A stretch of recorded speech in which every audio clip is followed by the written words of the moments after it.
primeiramente agradecer a Selmi, né, a oportunidade, o convite.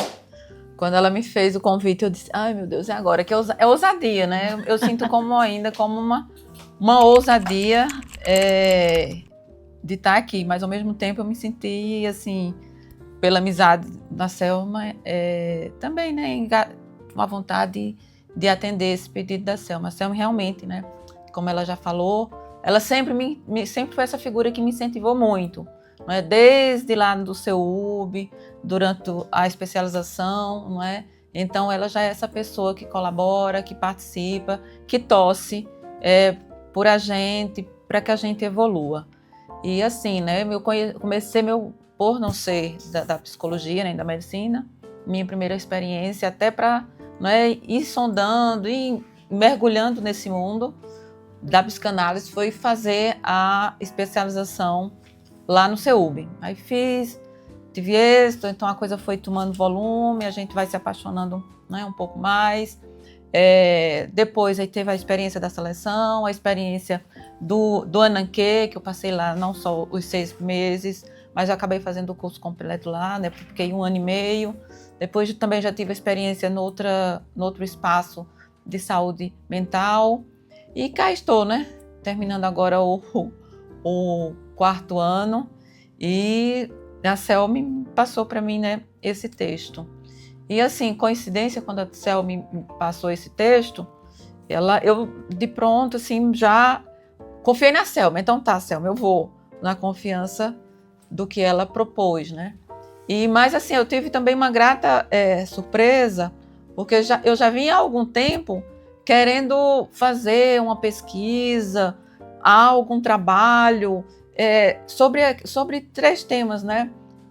Que de certa forma esse aqui, de maneira geral, ele vai muito na questão da transferência e das estruturas clínicas. E eu queria fazer uma sequência, né, dos vários autores, questão do inconsciente, da transferência e das estruturas clínicas, né? E realmente, né, esse trabalho aqui apresentado do Luciano e dos outros colegas, ele traz isso, né, essa evolução, esse estudo, essa sequência, né, de estudiosos que trataram desse tema. Então foi e está sendo uma forma de eu organizar um pouco meu conhecimento, né? Eu sei que a questão assim que é da sociedade, eu percebo a questão da associação livre, da subjetividade, ter uma liberdade, da não sistematização das coisas, né? Mas eu confesso que eu me pego às vezes querendo ter algo mais sistemático, amarrar as coisas, né? Eu sei que talvez seja assim, nesse primeiro momento, seja uma espécie de moleta, né? Para a gente que está querendo começar. Eu acho que como uma criança ali que está engatinhando, e que às vezes ela se segura, né? Na mão do pai, da mãe, ou de quem esteja ali segurando, serve esse apoio externo. Eu acho que também, né, pelo menos eu penso assim, que eu faço, né, tento fazer uso dessa teoria, dessa parte mesmo dos seminários, justamente para que eu possa, né, fortalecer uma musculatura e que talvez, né, quem sabe futuramente, espera-se, isso vá ficando cada vez mais né, eu largando, né, deixando em parte e realmente só me atendo ao que seja mais essencial, né, mais específico e realmente mais da relação. E assim, foi um texto, né, que eu li em 1996, mas assim, já vamos fazer 30 anos. Né? Mas assim, para mim, esse texto, né, não querendo fazer, como se diz, ser redundante, mas é um texto atual, não é? Eu acho que não tem o que assim, de certa forma, retocar na sua essência, né? E também, não é, porque o texto, além de trazer uma parte teórica, né, que, né, trouxe vários expoentes, né, da psicanálise, né? Eu acho que os maiores estão aqui. Ele traz, né, o que eu, assim, pelo menos foi a minha interpretação, que puxou utiliza, né, dessa questão, desse campo, né, da transferência e das estruturas clínicas, até para que, ao analisarmos essa evolução, esse caminhamento, essa concatenação de como a coisa se foi dando, né, para realmente que isso lança luz para algumas questões, né, que é colocada no texto, né, que realmente assim, né, qual é a longevidade da psicanálise? Que eu acho que é assim, uma pergunta totalmente atual, principalmente assim, que a gente, há 30 anos atrás, nós não tínhamos hoje, né, a mídia, não tinha a mídia que temos, não tinha inteligência artificial, não tinha a internet, do volume que está hoje. Então, essa pergunta, hoje, ela é mais pertinente do que nunca, não é?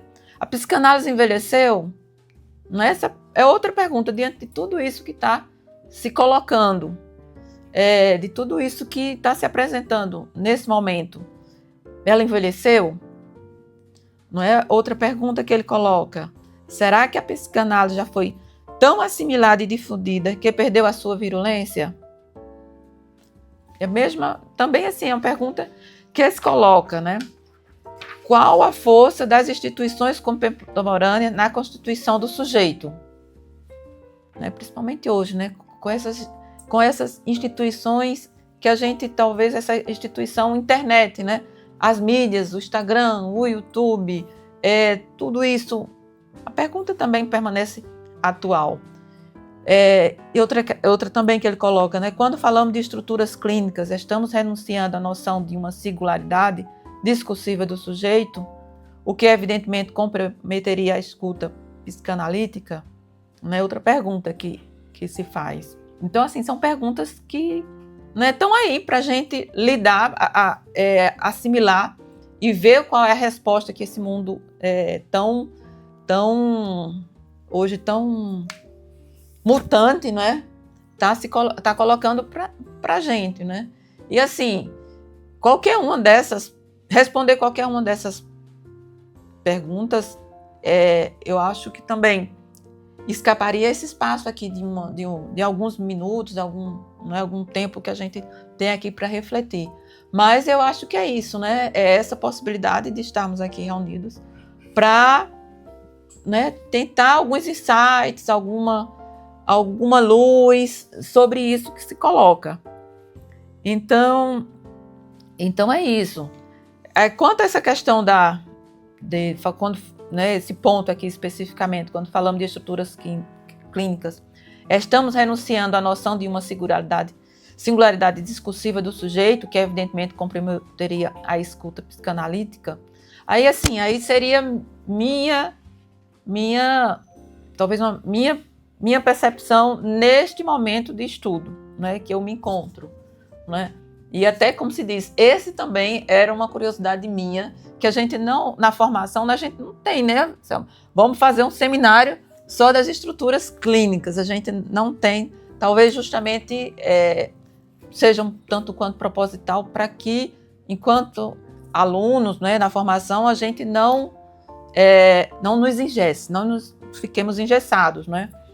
Mas eu acho que a essa altura do campeonato, eu acho que a gente, assim, de certa forma, já tem uma maturidade para ler, estudar, sem que necessariamente isso seja um significado de um engessamento. Não é? Porque, assim, eu entendo que as estruturas clínicas, quando você vai fazendo uma análise de uma evolução pelos diversos autores, a gente parte ali de Freud, né? Daquela origem, da origem, primeira tópica, segunda tópica, e vai passando, né, pelos outros autores, pela Ana Freud, com a questão do ego, pela Klein, questão das posições, do objeto interno, objeto, pela Paula Heimer, pelo Winnicott, que vai colocando a questão do ambiente, ou seja, assim, eu acho que também não é o foco aqui da gente trazer essa parte teórica. eu acho que todos esses autores eles foram trazendo contribuições que são camadas para aquele núcleo que o Freud deixou e que continua lá, eu acho que de certa forma íntegro, né? Só que foram surgindo camadas. Então, assim, a estrutura, ela é uma camada, é uma parte, e tem outras camadas. Então, eu acho que, como se diz, é um instrumento a mais. Eu acho que enquanto, né, na psicanálise, no exercício da psicanálise, eu acho que a função até da gente utilizar, mas ir ajustando, né, como uma câmera fotográfica, e ajustando a nossa lente, né? Talvez essa seja uma lente um tanto quanto rudimentar, talvez vá colocando outras lentes que são mais sofisticadas, mas eu acho que eu entendo como algo muito pertinente ainda. Eu acho que ainda contribui, né, para a gente fazer, de certa forma, ter uma percepção, né, não rígida, mas ter uma percepção do paciente, né? Como é que ele está funcionando, né? Minimamente ali, algum norte, alguma luz que possa, né, ir subsidiando e talvez realmente, né, possibilitando uma escuta singular, criativa, mas não aleatória, descompromissada, ou então sem nenhum viés assim, de conhecimento também, né?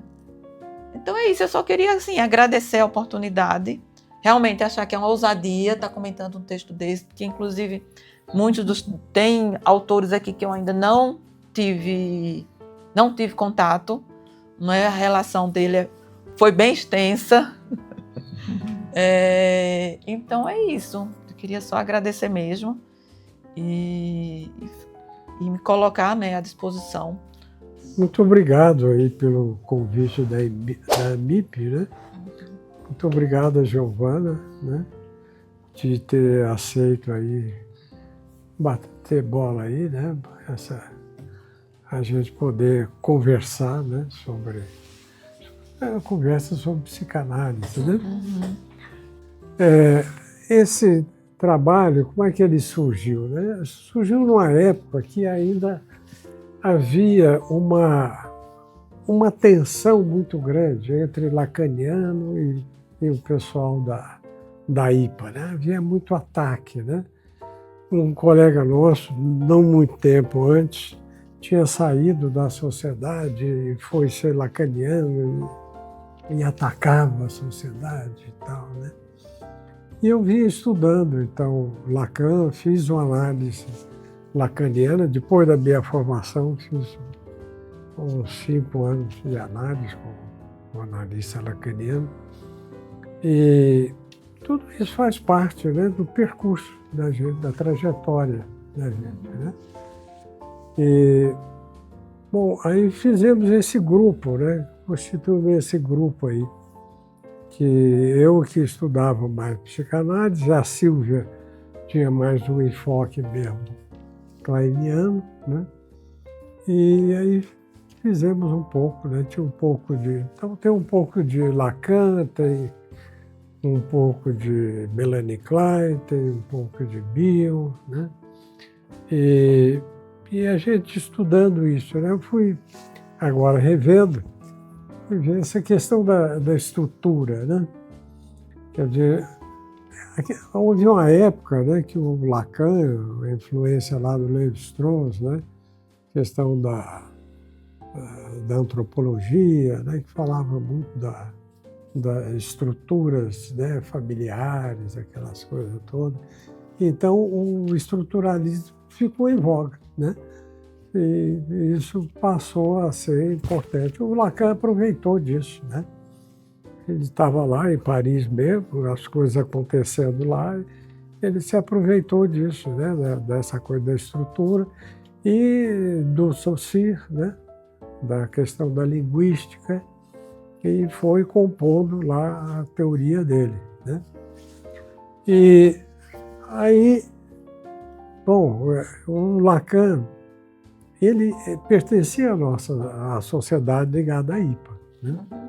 Mas saiu da IPA, saiu atirando, né? Saiu atirando para tudo quanto é lado. E eu me lembro que a questão de, acho que lá por 1980, nós tivemos um congresso lá em Araxá e o Giatchini estava lá, né? O René Giatchini, né? Que é uma figura importantíssima, né? Ele falando de como ele trabalhava com criança, que não usava essas coisas da Melanie Klein. Ele falou que sentava no chão, tinha lápis, caderno e folhas soltas, né? E ele ficava ali conversando com a criança, desenhando e tal, não tinha brinquedo nenhum. E aí eu perguntei para ele como é que foi essa saída do Lacan da sociedade. Então ele contou que a sociedade estava começando lá em Paris, né? A Londres estava muito mais adiante. E aí o Lacan começou a falar muito e tal, não sei o quê, e muita gente procurando o Lacan. E toda vez que alguém procurava o Lacan, ele não conseguia dispensar a pessoa. Ele marcava lá para a pessoa voltar e a sala ia aumentando, né? E cheio de gente lá. E aí ele atendia a pessoa 2, 3 minutos e pum, mandava embora o tempo lógico e tal, não sei o quê. E aí o pessoal da IPA, né? Foi o pessoal de Londres, lá em Paris, para ver quem é que podia ser analista de data. E aí reclamaram com o Lacan. E o Giatchini falou, ó, nós conversamos com ele, ele falou, não, eu vou passar a atender 45, 50 minutos e tal. E falava, prometia e não cumpria, né? E acabou que o pessoal lá elegeu lá vários analistas, o Giatchini e outras pessoas como analista de data, e o Lacan ficou de fora. Aí ele ficou com raiva e foi formar o grupo dele, saiu e atacou muito. Então, houve uma época que havia uma tensão muito grande, né? Os analistas lacanianos diziam que nós da IPA, a gente não fazia psicanálise, a gente fazia psicoterapia. E pegava alguns aforismos do Lacan, né? E aquilo tinha uma coisa bombástica, assim, né? Um deles é que o sentido do retorno a Freud é o sentido do retorno a Freud, né? É o retorno ao sentido de Freud, né? Ele dizia que a primeira tópica que era importante, né? Que era do inconsciente, que a gente não dava bola para o inconsciente, né?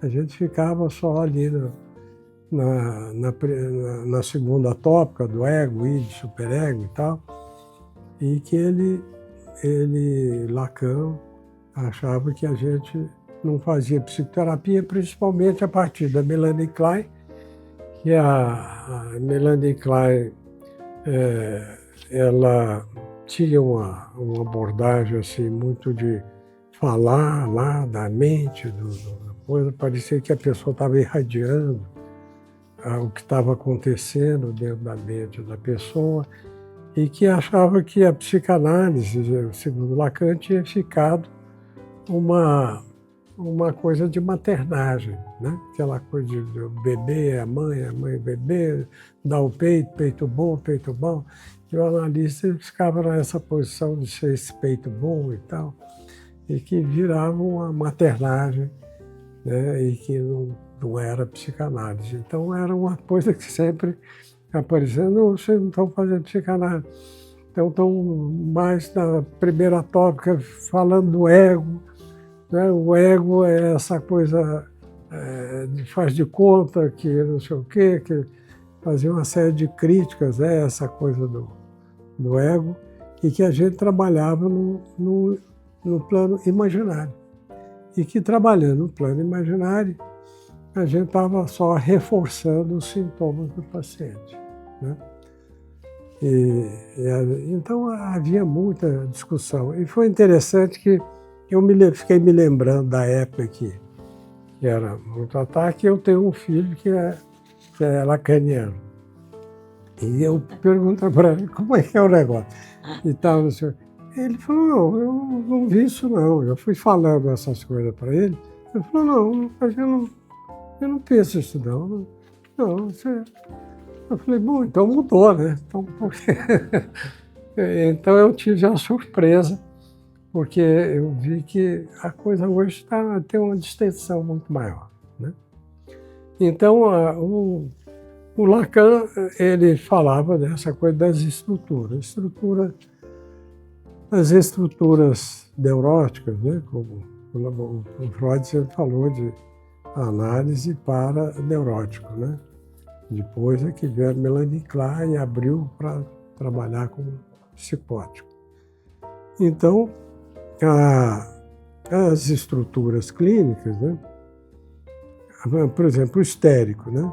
Como é que o histérico ele fica muito no desejo do outro, né? Como é que o histérico se coloca na transferência, né? Ele se sente castrado, né? Esse analista está, né, nesse lugar de suposto saber e ele quer derrubar o analista, né? O histérico, né? Ele quer derrubar o analista, provar que o analista não consegue nada e tal. Quer dizer, ele é castrado, mas o analista também é, né? Na estrutura obsessiva, né, o obsessivo está sempre achando que ele vai achar uma pessoa que sabe tudo, que vai dar todas as respostas para ele e pronto, ele procura essa pessoa para ele seguir, para ser um seguidor, né? Então, como é que eu vejo isso na clínica? Eu tive um paciente que ele falava assim, falou, olha, o fulano e a fulana estão namorando. Ele estava com uns 20 e poucos anos. Fulano e a fulana estão namorando. Eu não sabia que fulano era lá da coisa. Ele falava assim, eu não sei se eles já transaram, né? O senhor sabe. Me diga, eles já transaram ou não? Sabe, quer dizer, de me colocar no lugar desse suposto saber, né? Então, é uma coisa que o analista é colocado, muitas vezes, pelo paciente no lugar do suposto saber. Só que o analista, ele sustenta essa posição, mas ele não encarna isso. Ele deixa a pessoa ter o processo dele até que, no final de análise, o sujeito vai dizer, o analista é um cara lá, tem suas qualidades, mas é um ser humano. Tal, né? Então, e havia também essa crítica, a gente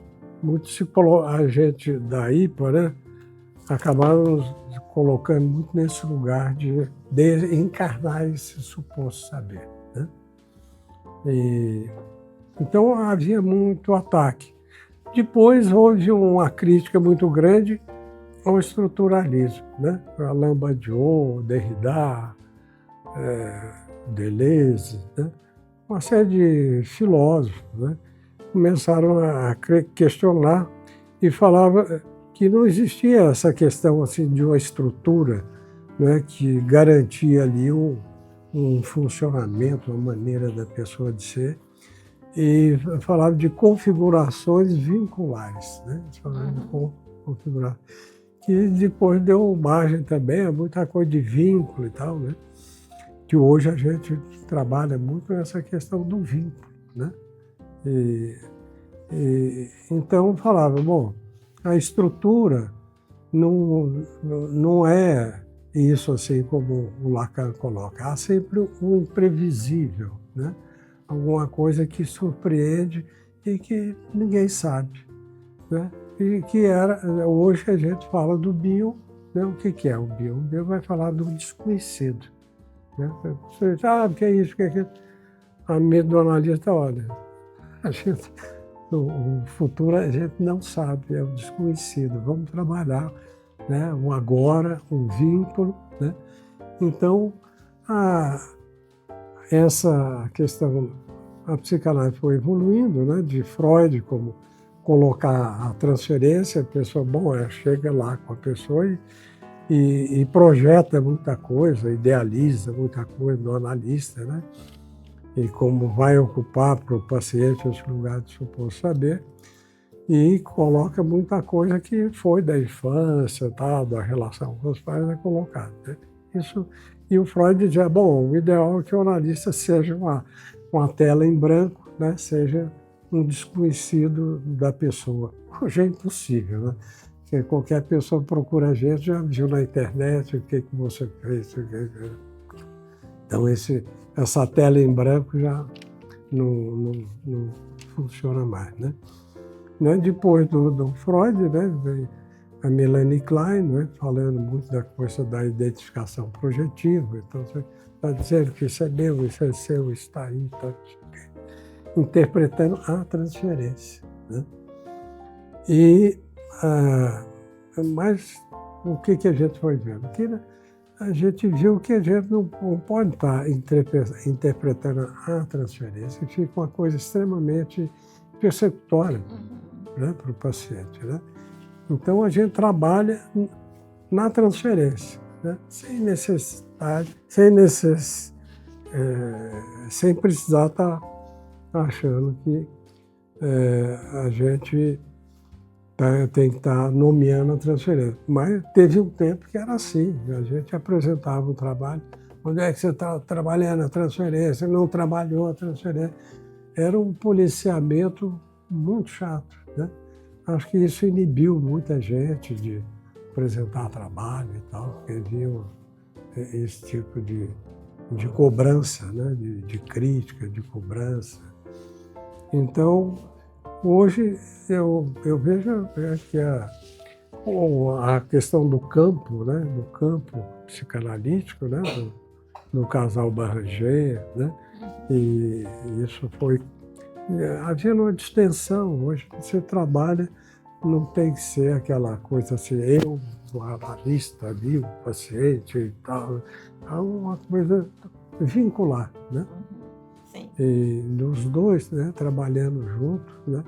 Não o analista achando que ele sabe e vai colocar aquilo para a pessoa. Então, eu acho que houve uma evolução. Acho que melhoramos, né, com relação ao que já foi, né, toda essa trajetória. E hoje a gente vê que o Bion, por exemplo, ele vai trabalhar a questão do vínculo, né? E agora, bom, eu trabalho, né? O Bion vai, eu falo até disso aí, né? O Bion vai falar de um trabalho com psicótico, seguir o mesmo modelo de um trabalho com neurótico. Vai para o divã e tal, vai ser a interpretação. Eu nunca consegui trabalhar assim. O Bion, se ele conseguiu, ele fala, de muito caso clínico, né? Que dá a impressão, tinha um negócio lá que o paciente olhava e tal, então era um objeto bizarro que o sujeito colocava algo dele lá, da função auditiva, colocava num aparelho de som e aquilo ficava perseguindo ele, né? Então, o Bion fala que ele trabalhava, dá a impressão que ele usava mesmo esse negócio. Para mim nunca deu certo esse negócio de botar um paciente. Eu acho que depois um paciente psicótico no divã, uma coisa assim, eu acho que a pessoa às vezes regride muito e começa a delirar e acho que não vale a pena não, né? Então acho que a gente tem um cuidado, então é uma diferença que eu vi aí na proposta do Bion, né? E eu acho que, de modo geral, ninguém hoje segue muito, né, colocar um paciente psicótico, né, no divã, né, uma coisa assim, e ficar fazendo interpretações assim para coisa, né? Eu até pensei em algum caso clínico e tudo, mas depois na discussão, se for o caso, aí eu falo, né, de algum caso clínico, né? Eu já falei esse do obsessivo, né? E agora vamos conversar aí, né? Eu acho que você colocou as coisas assim que abriu mesmo para a gente pensar, né? Você deu uma apanhada aí no trabalho, né? Pegou assim de um modo amplo, né? e abriu para a gente pensar, né? Bom, agora conversar, já falei demais, né? A Giovana foi pegando assim os pontos, as perguntas que são essenciais. Pois é, olha, vamos aí. Ela falou das perguntas que eu coloquei e eu logo pensei o seguinte, o Bion falava assim, a resposta é a desgraça da pergunta, né? Então a gente não tem uma resposta, a gente pode pensar sobre, né? Sempre preocupado de ter uma resposta, né? Mas o que suscita aí as perguntas? A psicanálise envelheceu, né? A virulência da psicanálise, será que ainda existe, né? O que vocês acham? Essas suas questões e reflexões, eu acho que a mim eu senti esse meio como um incentivo de ir, assim, porque como você foi mostrando, né, os psicanalistas, e aí eu vi que amanhã a Cel, a Giovana, né, então assim, a psicanálise, ela tá viva, ela não envelheceu, ela não perdeu né, ela está se transformando e está se aprimorando, né, assim. Então, quando eu li seu texto, quando eu vi isso aqui, eu disse, não, ela está tão viva, né, e tão mutante, né, e tantos que vieram depois de Freud, né, tantos, né, os contemporâneos, né. E nessa última parágrafo, quando você fala assim, quando falamos de estruturas clínicas, estamos renunciando à noção de uma singularidade discursiva do sujeito, o que evidentemente comprometeria a escuta psicanalítica. E aí eu pensei no Winnicott, né? Assim, tem um livro da Sueli Sada, que ela é doutora em psicologia do Instituto SEDES, e ela me deu aula quando eu fiz a formação, né? Que é a clínica do setting, em Winnicott, né? Que ela fala que quando o Winnicott recebia os pacientes, ele fazia uma avaliação psicodinâmica de quem é aquele sujeito que chegava, né? E aí ele agrupou em 3 grupos, né? O primeiro grupo é aquele paciente que passou pelo complexo de Édipo, as questões dele é mais da relação, né? Então é o paciente do divã. O segundo grupo é aquele paciente que é um paciente muito difícil, que ataca os vínculos, o zelo de ligação, em que a importância da sobrevivência do analista, né? Assim, que o analista precisa sobreviver, né? O terceiro grupo, ele falou dos pacientes, sim, o segundo grupo também está os antissociais, borderline antissociais, né? E o terceiro grupo, ele falou das deficientes, das questões mais básicas, das falhas básicas, né? Que a gente pode incluir os casos de psicose, né? Então, assim, como eu estudei isso, eu tenho esse cuidado, assim, quando o paciente chega, eu nunca vou logo mandar ele para o divã, eu espero que ele crie confiança em mim no ambiente. E aí, quando eu vejo que ele confia naquele espaço, aí eu convido, né?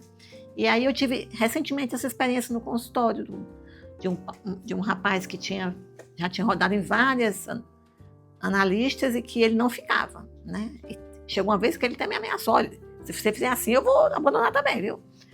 E aí eu disse, não, então não está na hora ainda dele ir para o divã. Né? Então, quando eu vi que já tinha criado uma transferência, um trabalho na transferência, eu convidei ele para o divã. Disse, olha, eu vou estar aqui do mesmo jeito, só de uma outra forma. E se você não gostar, não tem problema, a gente volta para a forma anterior. E aí, quando eu coloquei ele no divã, ele disse assim, que estava se sentindo tão bem, que parecia que ele estava no sofá da casa dele. E entende? Então isso... Então, conhecer as estruturas, né, ter essa noção, eu acho que é também ver a singularidade do sujeito, né? O que é que ele dá conta, o que é que eu posso oferecer para ele, né? Assim, como você falou do paciente psicótico, eu não imagino um paciente psicótico no divã. O paciente psicótico, ele precisa de um holding, né? Né? Então, foi isso que eu achei muito instigante, assim. Seu texto aqui me deu, assim, uma certa... Como é que eu posso dizer assim? uma legitimidade assim, vai, Selmy, continua. Assim como teve os outros, um dia tu vai chegar lá, né? Não sei se eu fui muito audaciosa. Né? Mas você estava falando, né? Da questão das perguntas que são tão importantes. Maurice Blanche, Qual é o nome? Maurice Blanche, que falou lá, la question, c'est le malheur de la réponse.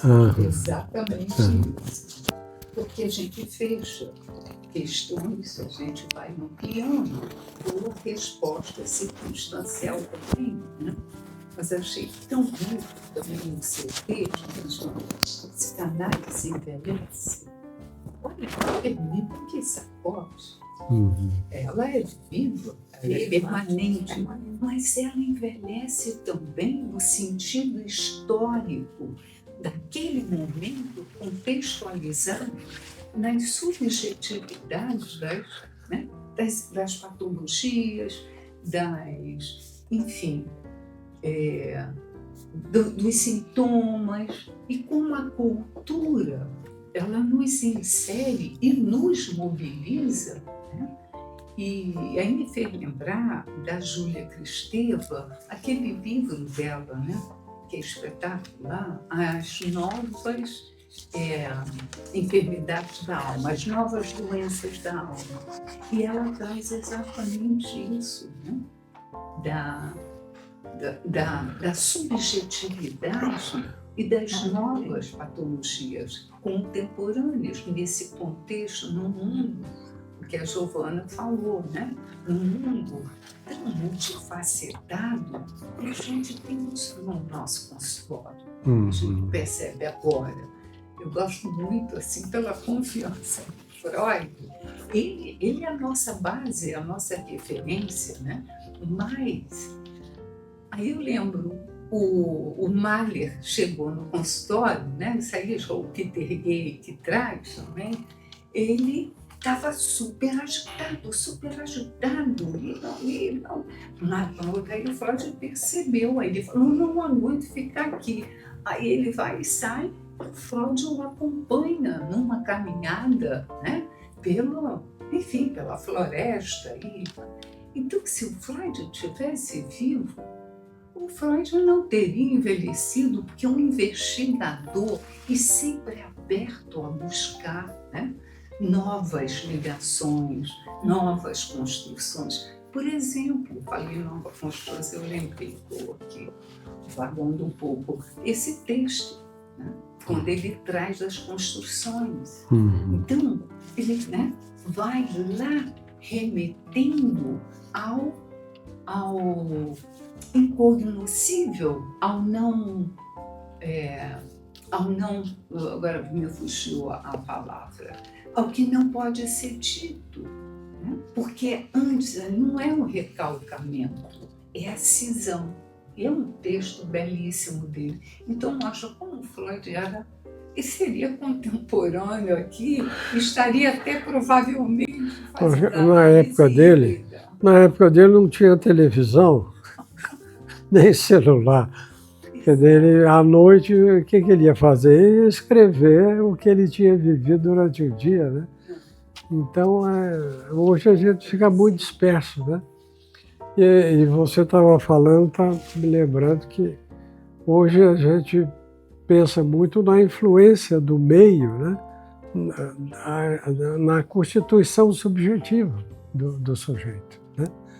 Então, antes a gente via muito lá o desenvolvimento da pessoa, não sei o quê, para lá.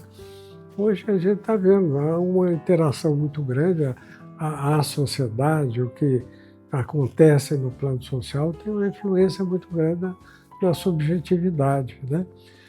E na constituição subjetiva.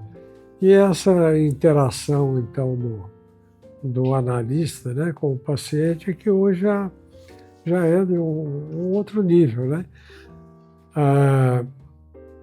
Antigamente a pessoa tinha mais disposição para fazer 4 vezes por semana, 5 vezes, né? Na época do Freud chegava a ser 6 vezes, né? por semana. É claro que as análises não eram tão longas quanto a gente tem hoje. Hoje tem paciente que passa 30 anos, né? Mas era uma análise mais carregada, mais pesada mesmo e de muita intensidade, né? Mas hoje, você propuser 3, 4 vezes para a pessoa pula, né? A pessoa não dá conta, às vezes dá uma vez, 2 vezes, né? E é assim, a sociedade está muito mais complexa, né? E a pessoa que chega para nós, ele já tem às vezes já é rodado, né? O cara já conhece coisa já leu Freud, já leu isso, já leu aquilo. Ele não chega tão virgem quanto chegava antigamente. E o fato dele estar virgem, eu acho que o efeito da psicanálise era muito maior, né? Era uma coisa densa, uma coisa, né, que era tudo uma surpresa. Hoje a gente já sabe sobre transferência, curta transferência, e sonho, e não sei o que, a pessoa já sabe muita coisa. É difícil, às vezes, você analisar uma pessoa que já fez análise muito tempo, então, às vezes, a pessoa vem já cheia de teoria e, às vezes, não é fácil você analisar uma pessoa. E já tem até análise na internet com o próprio Freud, Bion, vocês já viram, sabe? Eu soube disso. Que você se consulta com eles, né? Pela IA, né? Pela IA. Também, se você Perguntar. Mas eu acho que essa pergunta que você trouxe no final, né? Se as estruturas clínicas, elas de alguma forma, elas diminuem a importância da subjetividade, eu acho que é muito interessante da gente pensar mais, né? Porque aí é como usa a estrutura clínica, não é? Porque se usar como um rótulo, como uma etiqueta, não é? E encaixar a pessoa ali, não é? E também eu acho que aí tem uma questão importante. Eu gosto muito de pensar as diferenças e as semelhanças, né? Tem uma questão que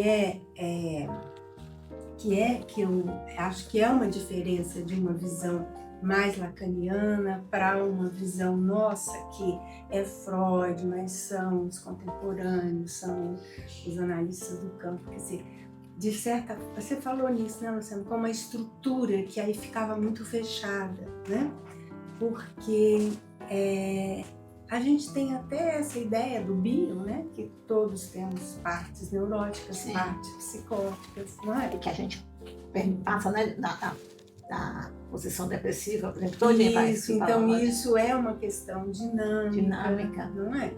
Então, eu acho que se a gente pensar na estrutura como algo que não engessa, mas que traz uma forma da pessoa lidar com a castração, porque não é isso, a estrutura é como a pessoa se estrutura diante da angústia, diante da castração, não é?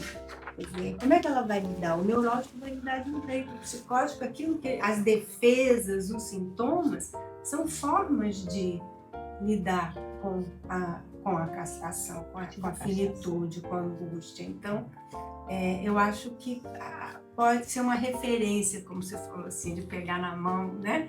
É uma referência, mas não significa que é a única forma da pessoa e nem significa que a pessoa está condenada a ser assim o tempo inteiro, né? Porque quando você diz, é um neurótico, é um psicótico, parece que você está dizendo que é assim, vai ser assim a vida toda, não é? Quer dizer, então essa mobilidade, não é essa? Outra coisa que eu acho interessante também, que muda, né, na forma, é que o analista era assim como objeto, era uma relação de um sujeito com um objeto. O analisando ia projetar e ia colocar na transferência o que era dele no analista, que era o objeto da transferência. E eu acho que essa visão dos dois como sujeitos, né? Uhum. Não é um que põe o outro, né? Os dois são sujeitos, como você falou da teoria do campo, né? Construída. Então, também o analista influencia aquela projeção do analisando, né? Então, eu acho mesmo que Isso que você está falando é importante, né? Quer dizer, não colocar o analista como objeto, né? Eu acho que isso é muito importante, né? Ele também vai influir em como as coisas vão acontecer na dinâmica do processo de análise. Então, quer dizer, a questão da estrutura, quer dizer, você saber alguma coisa, eu acho que é bom. A gente sabe, esquece e tira da cabeça. Às vezes, da clínica, você vê, se você já soube aquilo, aquilo te ajuda a ver e trabalhar aquilo com a pessoa, né? O Lacan tinha dito que era assim, o paciente histérico, ele não pode dar o que ele pede, porque não é isso que ele deseja. Sabe? O desejo é outra coisa, né? Então, a pessoa, às vezes, está te pedindo alguma coisa, você saber, às vezes, dentro daquela estrutura, se você ficar gratificando a pessoa naquele pedido, vai ficar cada vez mais insatisfeita, né? Porque o desejo dela não é aquele, né? Então, são questões, né, que eu acho que o Lacan tem a maneira dele de ver, né? E eu acho que ele traz muita coisa que a gente tem que aproveitar e não é jogar pedra e contra, mas aproveitar que ele era um clínico muito sagaz, né? Muito bom. Tendo uma recaída. Acho que ele já chegou procurando pelo boneco lá. Do Lacan. Foi, ele perguntou, cadê o Lacan? Eu disse, não, mas você não gosta mais do Bill? Não interpreta.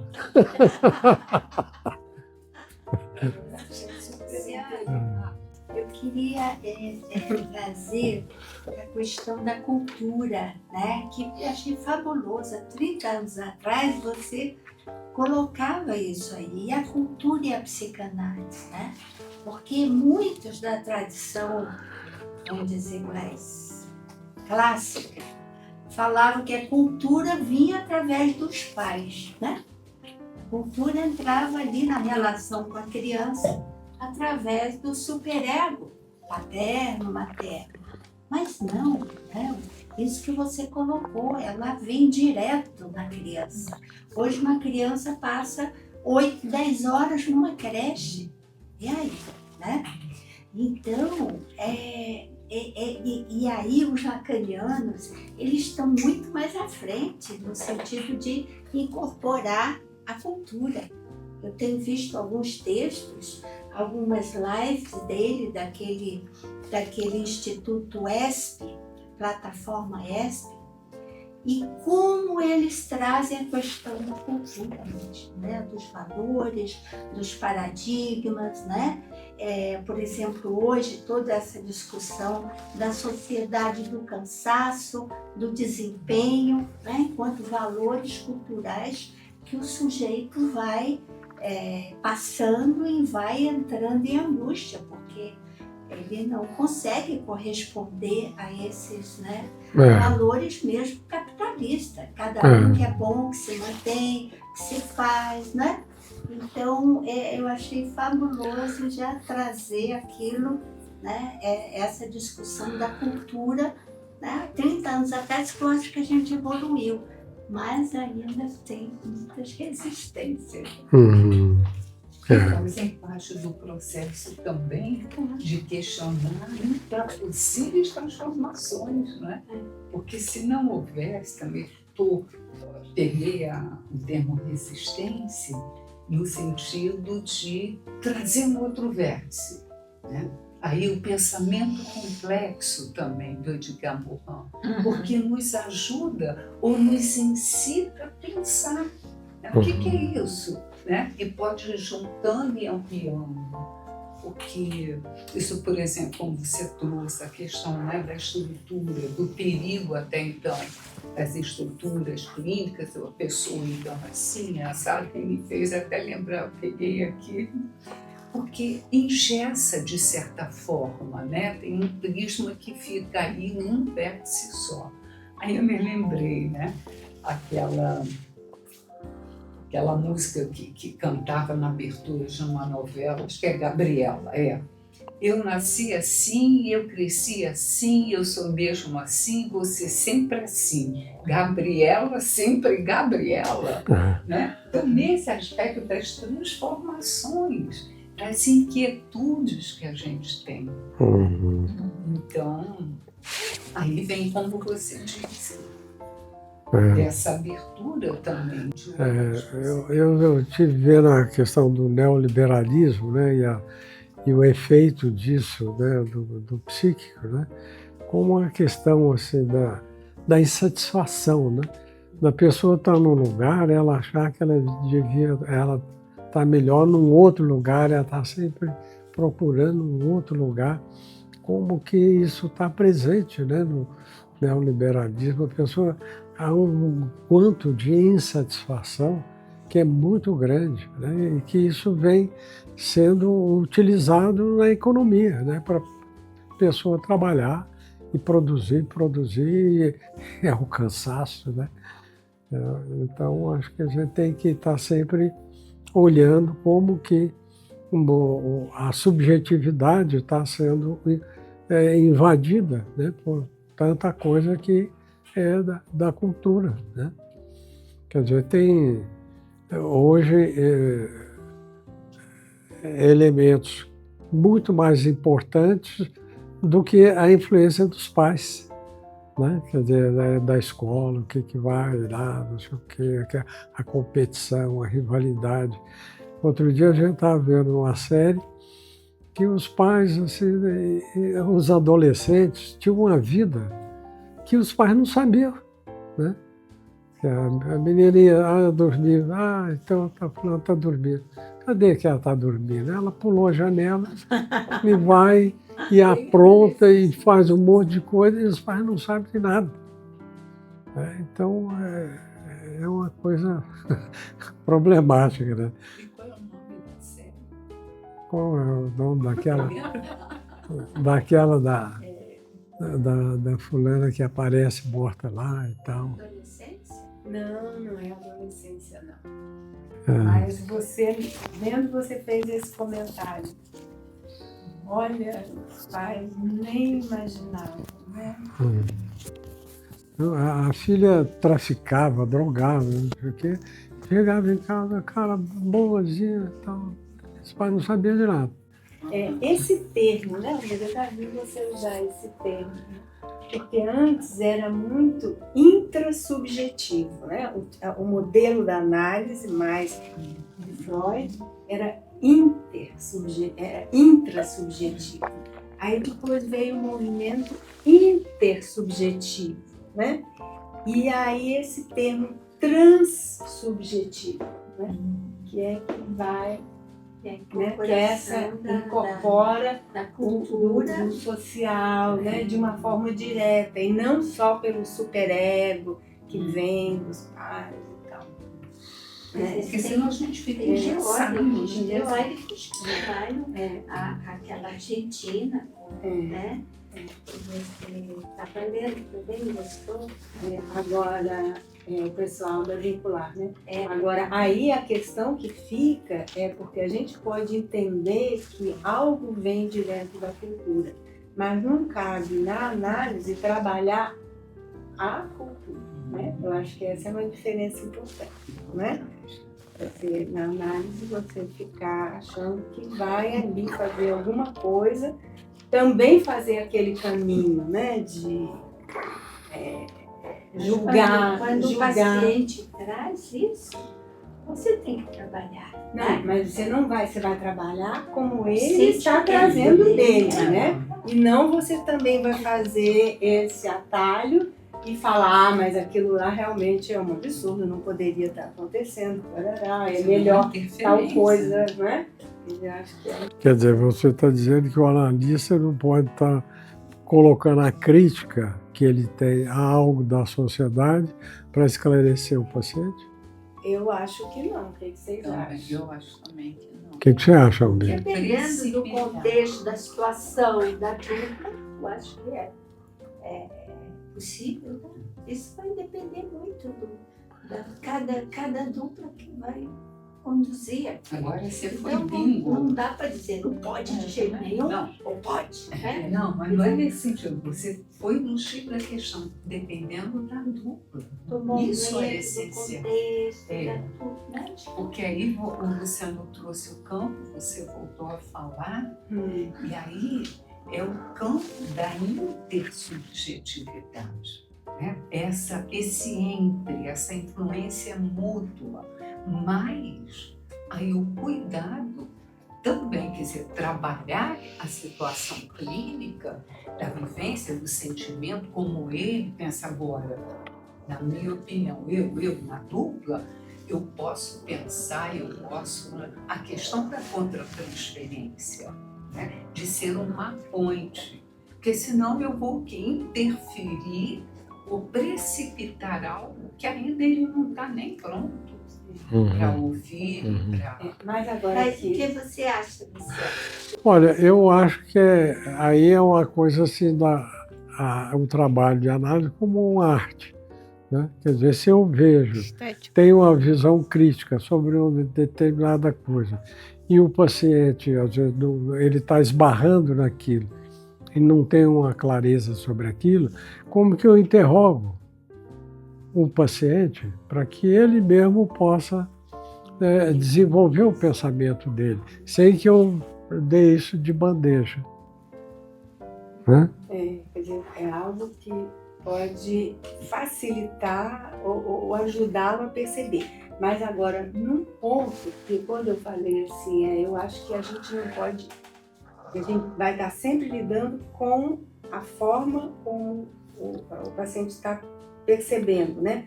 Mas, por exemplo, no caso que a gente tem estudado tanto, né, que o Ferenczi traz, de reconhecer um trauma, de reconhecer um abuso, né? É uma hora em que você também pode, de alguma forma, você vai se manifestar sobre uma situação abusiva, porque vai reconhecer que aquilo machucou muito a pessoa, né? Então, Dar o crédito, né? Abusos e abusos, né? Às vezes uma interferência mais autoritária, estou dizendo, né? Pais, também com muitos conflitos na criança, na adolescente, ou adolescência, que é um momento também de rebelião necessária, né? Para que também possa, daí a importância dos grupos para adolescentes. Um contraponto até ele é delicado. Precisa de arte mesmo. Precisa. Ô, Luciano, na página 148, eu não entendi isso aqui, eu queria que tu me explicasse, eu vou ler. Vou ver se eu sei, né? Tu falou assim, ó, quando Freud aborda a perversão feminina, deixa entender que se uma mulher fosse perversa, teria que ser louca, pois ela encontraria no seu corpo real um desmentido ao seu próprio desmentido da castração. No texto Fetichismo, fala como uma mulher confrontada com seu corpo poderia dificilmente defender a tese do falo materno. Eu não entendi nada.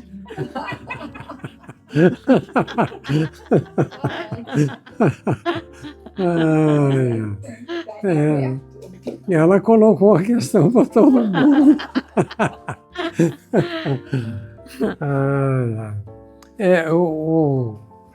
O Lacan vai dizer que a perversão é mais tipicamente do homem, né? Não é da mulher. Né?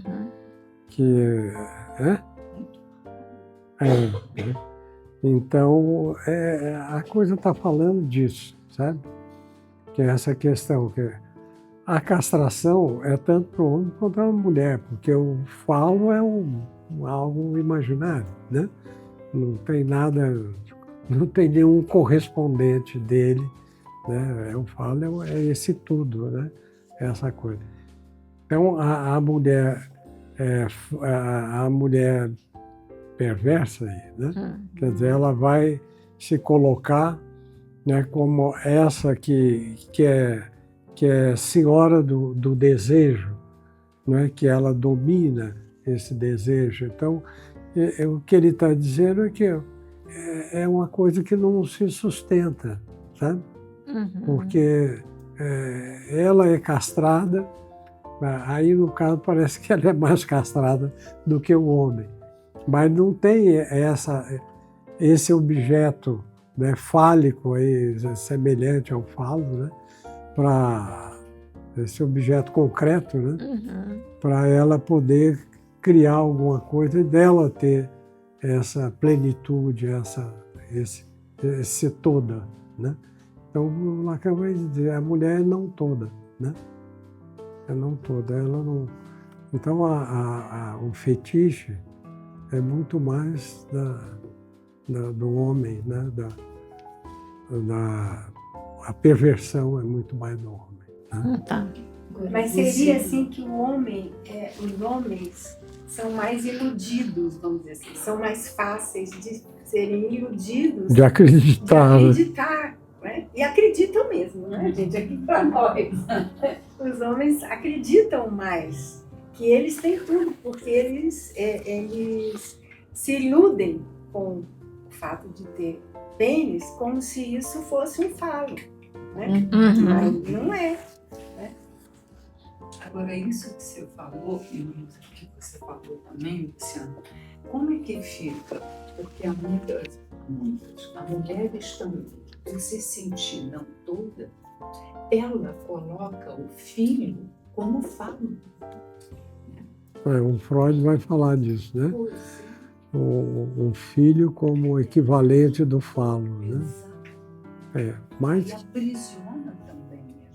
quer dizer, e que dela entrar nessa alucinose aí, né? Que Tem as feministas analistas que vão dizer, olha, isso não é por aí, porque hoje se trabalha muito o desejo de filho dos homens. Então, o desejo de filho não é da mulher para substituir, né, o pênis e tal, porque isso vingou. Então, hoje tem muitos estudos falando disso, do desejo de filho dos homens. E aí é o quê? Né? Então, você tem essa teoria de um filho como algo que te complementa, homens e mulheres, e um filho como algo de criação, né?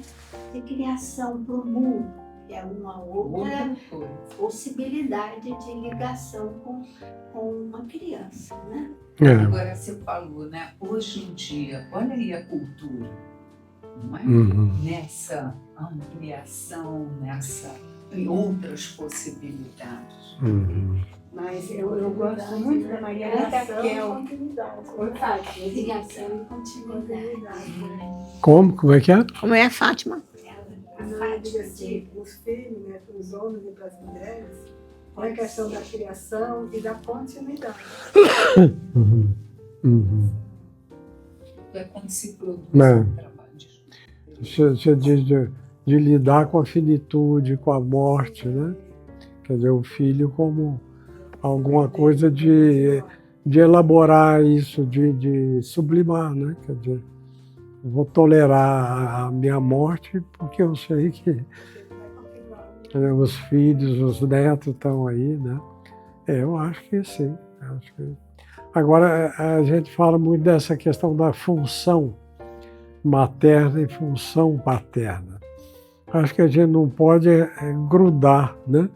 Função materna à mãe, né? Porque a função materna pode ser do pai, né? E a função do paterna tem que ser do pai, pode ser da mãe. O que é função materna e paterna? Hoje em dia também se questiona. Você tem a função do cuidado e a função do limite, né?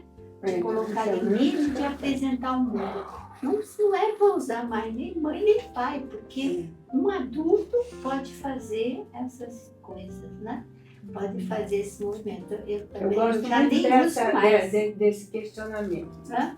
Eu gosto muito desse questionamento, que de certa forma a gente contribui para o engessamento quando você fica função materna, função paterna. E hoje se fala muito na parentalidade, não é? Nem mais, né? Aí que são funções que podem ser exercidas por Um adulto, não precisa de dois. Aham, claro. Agora, voltando aqui à Desejo questão do do filho. filho, né? Eu acho que mais que na época do Freud, por onde a mulher se realizava, era pela maternidade, não é? Então, Maria Rita Kell fala muito disso, que o homem, ele tinha outras, a cadeia simbólica dele era mais além, né?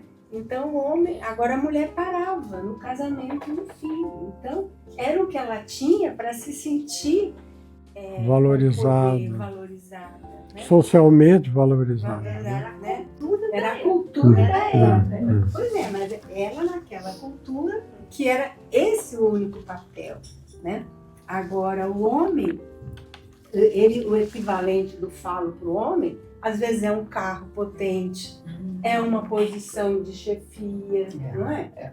Aí é como, em determinada cultura, esse significante do falo vai tomando formas, não é? Agora, isso aí também, por exemplo, me falar que Freud, que isso, que aquilo, muitas questões, sim, né? Necessárias de serem revisadas quando são, né? Mas Freud ele estaria aqui, ele também abriria muitas outras possibilidades. Porque, por exemplo, essa questão das mulheres, Freud foi um apoiador, se eu posso usar essa palavra, incentivador, das mulheres entrarem também para a psicanálise, aquele círculo ali fechado. E ele teve essa abertura. E muitas mulheres também que foram combatidas, escritoras, né? Nesse momento de tanta repressão e rigidez, saíram, foram à frente. Né? Como é que fala a expressão mulheres além do seu tempo? Né? Acho que tem essa expressão. E de transformações. Senão...